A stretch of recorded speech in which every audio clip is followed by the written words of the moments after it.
What's up, everyone? Welcome to a new video. My name's Holland, and today we're going to be talking about motion flow. Whenever you edit a video, it should transition seamlessly and each clip should blend together. That's kind of my ideal video. Today, we're going to be breaking down motion flow and what does it entail and all the little tips and tricks that you can do to help your videos flow. Now, I'm going to show you something that I shot a couple months back at The Ohio State University. It's called Buckeyethon, where I shot for 24 hours at a dance marathon where we raised money for kids with cancer. It's pretty awesome, so let's check it out. If y'all want more videos like this, click that like button because it seriously helps out the channel. We have the power to do anything.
So that was pretty cool. It was a lot of fun producing and I had so much fun being there, and let me tell you, it was crazy. Would you believe that we shot for 24 hours and then we got the video to them within 24 hours after the dance marathon?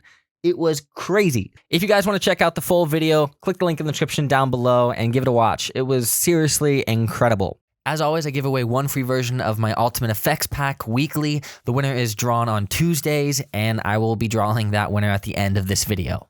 This video was made possible by my friend at Skillshare. I'm always trying to find the best way to learn something new, and with Skillshare, I'm able to find what I need quickly and efficiently.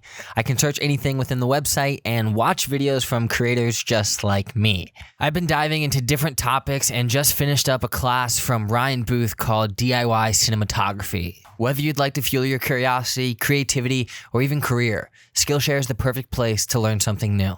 And at less than $10 a month, it's a no-brainer. Since Skillshare is sponsoring this video, they're going to hook you up with 2 free months when you sign up using the link in the description down below. So let's kind of break down the video and then talk about each individual part so you guys can understand how to apply this with your videos. So starting off, we shot in this venue and it was really dark. You'll notice that there's lights going on and there's a lot of movement going on. I want you to pay attention to the speed of the clips. You'll notice that I do this little wave speed where it goes fast, slow, fast, like right away. It's so hard to see, but we're going to break it down a little bit further. On each one of these clips, you'll notice that it looks like they're bouncing and they're bouncing with speed. So if you break down each individual clip, you'll see that it's fast, slow, and then super fast again. And then fast, slow at the peak, and then fast again. All right, so that is kind of my wave speed ramping technique that helps you blend your clips because you can use speed ramping to blend clips that don't even look alike. So let's break down that idea even further, showing you these first couple clips right here. These are the original clips that I pulled from my drive. As you can see, it just kind of looks normal, like there's nothing really happening. They don't blend the way I want them to. So this is the clip that we'd like to transition into. What are the colors that you are using to transition? As you can see, our clip is very purple and bright, and this clip is kind of dark. We want some purple in there. So maybe I'll cut a little bit like right here instead of right up there. So then I'm gonna hit C on my keyboard, make a cut and delete that clip, and now bring that clip back. So now already they're transitioning a little bit better because we have color matching. That is one pro tip when you're trying to transition your clips. So now in this next clip, what do we want happening? We want some movement going on. Let's scrub through the clip and see what's going on. So her hands are moving to the left and then to the right. So I think I'm gonna use that motion right there. So let's go to where her hands are all the way to the left. I'm gonna hit C and make a cut, and then I'm gonna go to the right, and then I'm gonna hit C, make a cut there. Delete your clips you don't need, and now we can start to modify this clip. So we're going to create a wave speed ramp. So right click on FX, go to time remapping, speed. We want our speed to be fast at the bottom and then slow at the top. So wherever we want it to be slow, let's hold control and create a point. And then wherever we want the slow to end, let's create another point. And then right here, we can drag this speed ramp down to, let's say, about 30%. Now I know that's more than what you should do, but you can get away with it using optical flow by right-clicking speed and duration and time interpolation optical flow. Now we're gonna drag our front clip up a little bit to, let's say, about 130% and our back speed up to about 130% as well. Again, you're going to mess with your speed graph and drag the line out to the left a little bit to create a ramp, and then drag this back one in a little bit to create another ramp. And let's watch what that looks like. So as you see, it's a little drastic, but you get the idea. We have motion, it's really fast, slow, fast again, fast, slow, fast. So then this way, using this technique, you can modify your speed ramp right now. So we can drag our slow speed up a little bit if we don't like how slow it is. Or if we want it to be longer, we can do that as well. But I'll show you why this works. So if we have another clip right here, you'll see that they don't really match in color, but we can match the movement. So since her hand is going down, we want this girl's hand to go down as well. So we're gonna start the clip right there, it goes down, and then it goes up again. So we're gonna end the clip right there as well. Make sure there's nothing at the end of your clip and do the same process. Right click, time remapping, speed, and then we're going to create a point where we want the slow to happen. So this is probably on the bottom. Hold control, make a point, and then as they're coming back up, make another point. Again, we're gonna drag our front half to, let's say, 130, our middle down to, let's say, 60 this time, and then the back half up to 130 again. And drag your front speed ramp out, drag your second one in a little bit, and make a cut at the end what you don't need. So playing back through this, you'll see that those two clips should transition together. So if it doesn't, if it looks a little odd, you'd have to adjust your motion and your speed ramp. So I'm noticing that like when she's hitting down, I want this to happen a little bit earlier. So let's just cut that clip up a little bit and start the speed ramp a little easier. So that's the idea of the speed that you can play around with. And keep in mind, you can play around with your speed ramps and make them longer or as much as you want. And then you can just start to transition your clips a little bit better. The fun thing at shooting at concerts is that when there's ever color or motion happening, like for the example, this orange that pops in, we can cut and then look at our next clip and see what's happening. Even if it's not an orange or a flash, we can use that as well. And then that will easily transition those clips. And you should always edit to the beat. That is a pro tip. But let's go back to analyzing the actual video and break it down further. So as you see, that speed ramp in the intro allows us to blend our clips a little bit easier.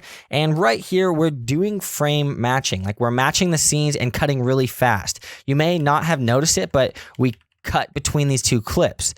There's a beam at the top that was giving us cool light, and then we can literally jump back to a further shot in the scene because they are similar and it blends together pretty well. Now, while that's going on, that whole light bar, we cut 3 different times.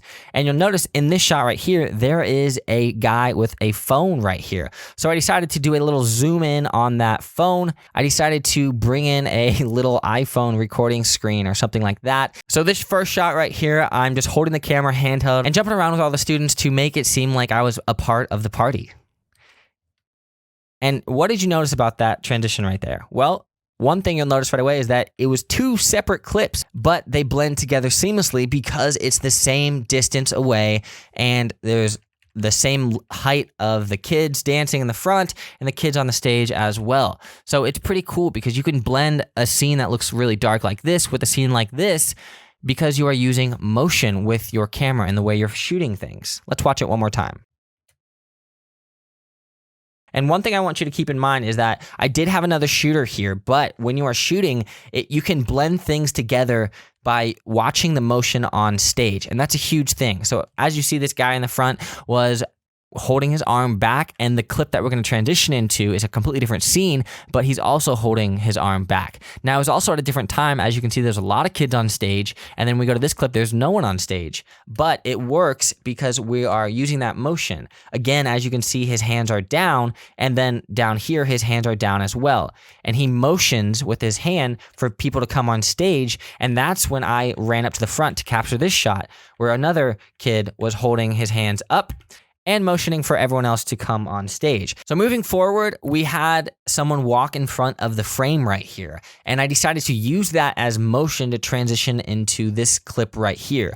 Now, I was shooting this on a gimbal using the Inception mode where it would rotate the camera, but you can also do this in post. Now, with this, I decided to blend together a couple different clips that I was using and motioning with the gimbal. For example, this clip of me jumping a backflip over jump ropes into this clip of my buddy running down. Now, this shot was done in post. I just zoomed in, added some rotation, and zoomed out. And while I zoomed out, check this out. I actually zoomed out of this clip, and then in this clip, I started zoomed in and slowly zoomed out. So watching that whole sequence back, keep in mind that we have rotation going on, and then we have a quick zoom out into the next clip, and that clip was actually upside down. So this is another key pro tip that you can take, is you can use clips upside down and flip them by using the flip tool, and it will still blend together because you have lines that will match up with each other when you flip it. And also, I punched in a little bit in post. And then moving forward, I just decided to do more of that speed ramping that we talked about earlier. This is where it gets fun. You can play around with camera motion and stuff like that to make completely different clips blend together. Like, for example, this one, these girls are dancing. I pull the camera to the side, and then right here, I cut to a new clip where I'm moving the camera up onto this girl dancing as well. Now, that is probably the most effective way if you are shooting something like this, because you can seamlessly blend together a lot of shots. Moving on to these clips, again, we have some speed ramping going on, and right here, I thought of something cool, because the clip I'm transitioning into is of this heart right here, and I wanted to illuminate this heart, so I did that in After Effects, and my friend actually created this little graphic. If you guys want a tutorial on that, I can make one soon. But this is how you blend clips that have nothing to do with each other. For example, I just wanted this heart to come up, and then as it goes into the next clip, I wanted it to like evaporate away and make that heart a little brighter using masking, and then it becomes the normal color. And that's how you can blend together clips that have nothing to do with each other. And we fade out, and then right here, this entire last section is just camera motion. So when you're shooting, you want to think about throwing your camera around, because when you do that, you can blend clips together that you didn't think you could when you were there shooting. For example, you're looking at a crowd that it's not a lot going on, it's pretty boring, and then as soon as you throw the camera, it's like a rave, like a crazy party going on. And again, you can punch in. This was shot on a wide, and then we punched in on a zoom, and you really can just get in with the motion. As you'll see if you watch this frame by frame, which I would typically prefer to do, is when you watch it frame by frame, there's a lot of unusable clips. It just doesn't look good. But the big thing is, look, we're following the motion of those lights, and then as they throw the lights down, we're following the motion of the hand, and then you can just go into clips when you are following motion. So that's the basics of motion flow. It's pretty incredible, but once you understand a couple different ways of shooting, you'll really understand how to blend your clips together a little more seamless. This was kind of fun because it was a little different tutorial. It was kind of more of a breakdown and understanding the concepts that I like to use, but hopefully you learned something today. The winner of the Ultimate Effects Pack is Mark Z. Congratulations, my friend. I will reach out to you and send the pack your way. Again, click the link in the description down below if you want to enter for this week's giveaway. Hopefully you guys learned something today, and if you did, please let me know down below. Hit that like button and subscribe if you're new, because I'll be making some more stuff in the future. And as always, I'll see you next time.